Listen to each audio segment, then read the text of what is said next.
Дружище, привет и слушай сюда. Забудь про веселых грибов и радуги. Сейчас я расскажу тебе сказку.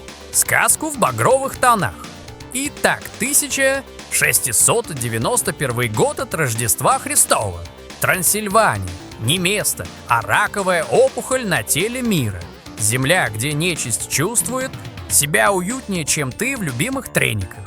Говорят, даже тени здесь отбрасывают собственные тени, а волки воют не на луну, а на безысходность.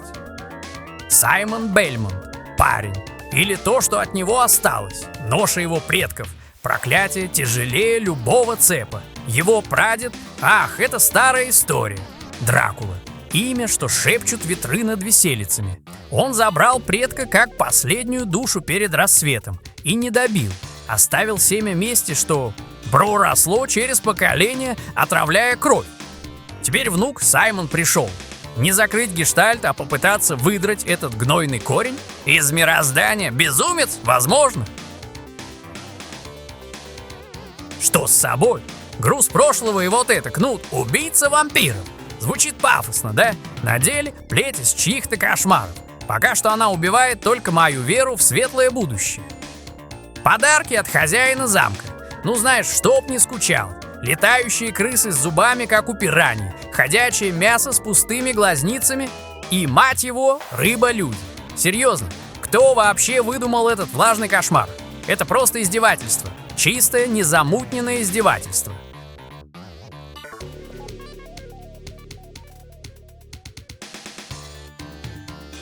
Главная семейная реликвия Бельмонтов – этот гребаный кнут. Вначале он вялый, как воскресное утро после поминок. Но мрак сгущается. И вот что ты найдешь в этой преисподней. Цепной кнут, чуть длиннее. Теперь ты можешь изображать палача на расстоянии. Мелкое утешение. Утренняя звезда. Вот это уже что-то похожее на орудие возмездия. Или просто дубина, чтобы отгонять самых назойливых тварей, как бродячих псов от помойки.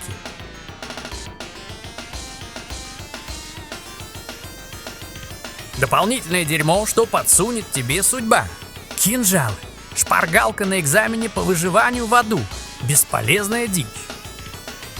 Топор. Летит криво, как последняя надежда. Святая вода. Горсть святости против легионов греха. Иногда жжет, если попадешь. Удача здесь сродни воскрешению мертвых. Крест. Бумеранг веры. Улетает, возвращается. Экономит жалкие крохи твоей жизненной силы. Почти как пустота после ухода кого-то важного. Часы. Стой! Прекратите мучение! Кричишь ты, и время замирает. На секунды. Хватит, чтобы понять, что даже пауза в этом кошмаре скоро закончится. Здесь каждый угол таит объятия смерти. И есть те, кто жаждет их подарить лично. Гигантская летучая мышь. Мелкая неприятность. Если она тебя прикончит, но может тебе лучше пойти поискать полянку с цветочками.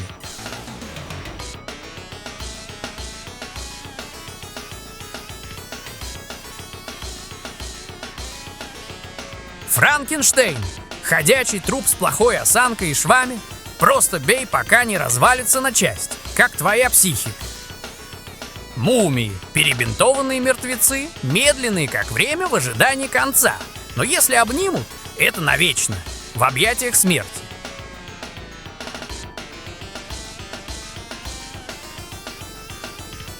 Медуза. Летающая голова, плюющая смерть.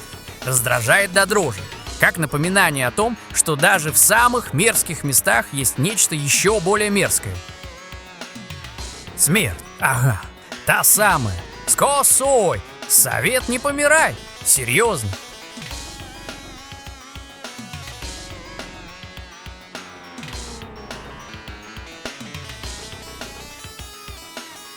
И в конце всего этого Дракула. Сначала джентльмен из склепа, потом нечто. Вторая форма — это апофеоз безумия. Кажется, его ваяли из самых темных страхов и гниющих ошметков. Саймон. Он двигается так, будто его ноги отлиты из свинца, а пол намазан салом. Прыжок. Не смеши мои окровавленные бинты. Это не прыжок. Это судорога отчаяния, попытка оторваться от земли, которая тянет тебя обратно в свой прах. Лестницы, ступени в никуда или ступени прям под удар.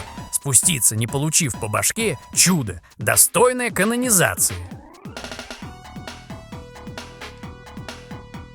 Движущиеся платформы плюс черти проклятые. Коктейль Молотова для твоей нервной системы. Гарантия того, что ты будешь материться так, как не матерился с рождения. И да, у тебя 3 жизни, потому что разработчики, видимо, были последователями культа боли. «Страдание облагораживает», — шептали они, рисуя пиксельные шипы.